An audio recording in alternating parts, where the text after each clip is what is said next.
অসমে গরু চুরি, দিল্লিতে ভোট চুরি।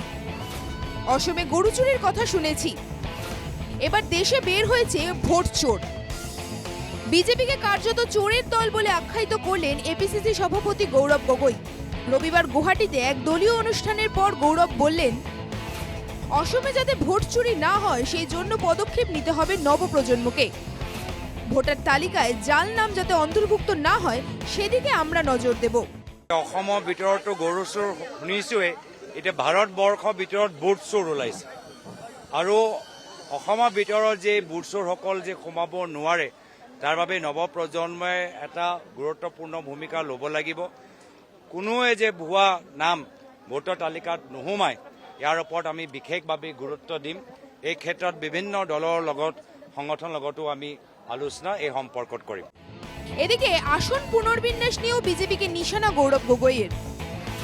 ডিলিমিটেশনের কোনো নিয়ম নীতি মানা হয়নি, নির্বাচন কমিশনকে অস্ত্র হিসেবে ব্যবহার করছে বিজেপি, অভিযোগ এপিসিসি সভাপতির।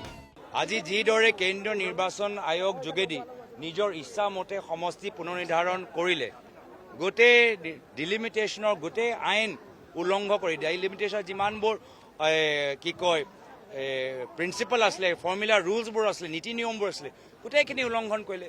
তেওঁতো বিচাৰিব এই কেন্দ্ৰীয় নিৰ্বাচনী আয়োগ যোগেদি কলিয়াবৰৰ দুভাগ নকৰিলে নেকি? তেওঁৰ কাৰণেতো নিৰ্বাচনী আয়োগ এটা অস্ত্ৰ। এইবোৰ সব অস্ত্ৰ থাকিলেহে আৰক্ষী বিভাগ তেতিয়াহে গৈ তেওঁলোকে নিৰ্বাচন জিকিব পাৰিব। এদিকে রকিবুল হোসেন জানান, কংগ্রেসের ভেতরে শুদ্ধিকরণের কাজ চলছে। হিমন্ত বিশ্ব শর্মার ফিক্সড ডিপোজিটগুলোকে বের করা হবে কংগ্রেস থেকে। আমি কৈছো যে যিকেইজনে কংগ্ৰেছ থাকো, আমি হিমন্ত বিশ্ব শৰ্মাৰ এই যিবিলাক কথা বতৰা, যিবিলাক আপোনাৰ ফিক্সড ডিপজিটৰ কথা বতৰা, সেইবিলাকৰ পৰা মুক্ত হৈ থাকিব লাগে আৰু সেইবিলাকৰ কাৰণে কোনো অসুবিধা নাই। সেইবিলাক আমাৰ বিভিন্নজনে বিভিন্ন ধৰণেৰে হিমন্ত বিশ্ব শৰ্মাৰ লগত যোগাযোগ ৰাখে। সেই কথাবিলাক আমি চিহ্নিত কৰি আমি যদি দুই একক তেনেধৰণে ব্যৱস্থা লওঁ, তেতিয়াহ'লে আপোনাৰ এই কথাবিলাকত আমাৰ যিবিলাক NSY ল'ৰা আছে, ইয়ুথ কংগ্ৰেছ আছে, যিসকলে নিষ্ঠাৰে আমাৰ মহিলা কংগ্ৰেছৰ কাম কৰি আছে, সেৱা দলৰ কাম কৰি আছে, গাঁৱে ভূঞে হিমন্ত বিশ্ব শৰ্মাৰ লগত যুঁজি আছে, হিমন্ত বিশ্ব শৰ্মাৰ বিভিন্ন উদ্ভণ্ডালিৰ বিৰুদ্ধে যুঁজি আছে, সেই লোকসকলে উদগনি পাব। সেইকাৰণে আমি কৈছোঁ যে যি দুই এক এতিয়া আমাৰ মাজত তেনেকুৱা ব্যক্তি আছে বুলি আছে সেই দুই এক ব্যক্তিকো আমি চিহ্নিত কৰি তেওঁলোকৰ বিৰুদ্ধে ব্যৱস্থা লোৱাৰ মই পক্ষপাতী। রবিবার গুয়াহাটির মানবেন্দ্র শর্মা কমপ্লেক্সে NSCY এর অনুষ্ঠানে এই মন্তব্য করেন গৌরব ও রকিবুল। সরকারের সমালোচনার পাশাপাশি দুই নেতা দিলেন সংগঠনকে মজবুত করার দাওয়াই।